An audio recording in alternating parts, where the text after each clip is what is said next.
एवं मानव के व्यक्तिगत और सामाजिक विकास के लिए सदाचार की भी बातें हैं।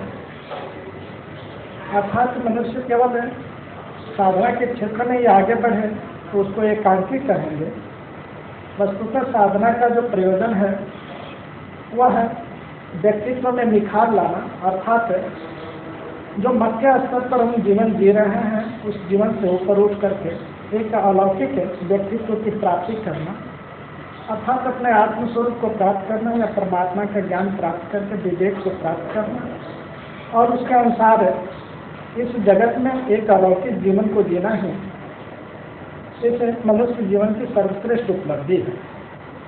इस प्रबोधनी के अंदर ये सारी बातें दी गई है कि किस प्रकार मनुष्य अपने आचरण को सुधार सकता है, अर्थात जीवन में सदाचार और संयम ला सकता है और फिर साधना में प्रगति करके वह अपने जीवन का विकास कर सकता है।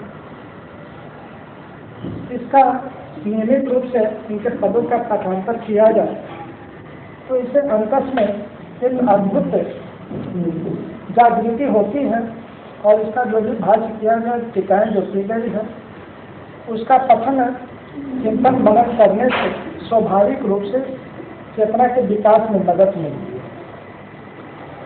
अर्थात साधना के साथ साथ स्वाध्याय भी आवश्यक है, क्योंकि स्वाध्याय के बल से मनुष्य में वैराग्य और आत्मचिंतन का बल बढ़ता है, प्रभु की स्मृति आती है।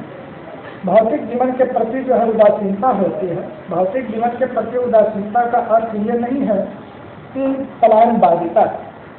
कहने का अर्थ है कि भौतिक जीवन में जो हम राज युक्त जो जीवन जी रहे हैं उसके प्रति उदासीनता होती है और एक दृष्टि प्राप्त करने के लिए अपने अंदर एक जिज्ञासा जागृत होती है कि विवेक की दृष्टि प्राप्त करके हम इस संसार में अनासक्त रूप से जीवित रहें।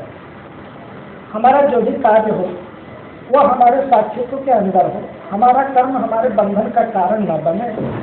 इस उद्देश्य से ही इस सदग्रंथ की रचना हुई है और माँ भगवती की कृपा से यह सदग्रंथ सबके लिए लाभप्रद हो, यही हमारी प्रार्थना है। इस सदग्रंथ का हमेशा पठन करें, चिंतन करें और उसके अनुसार आचरण करके अपने जीवन में उतारने का प्रयत्न करें, यही हमारी हार्दिक अभिलाषा है। और शायद हमारे लिखने का जो है सो क्या हमारे द्वारा जो भगवती ने जो लेखन कराया है उसे लेखन का सही सदुपयोग या उसका जो है हम सार्थकता तभी समझेंगे जब इससे समाज लाभान्वित हो।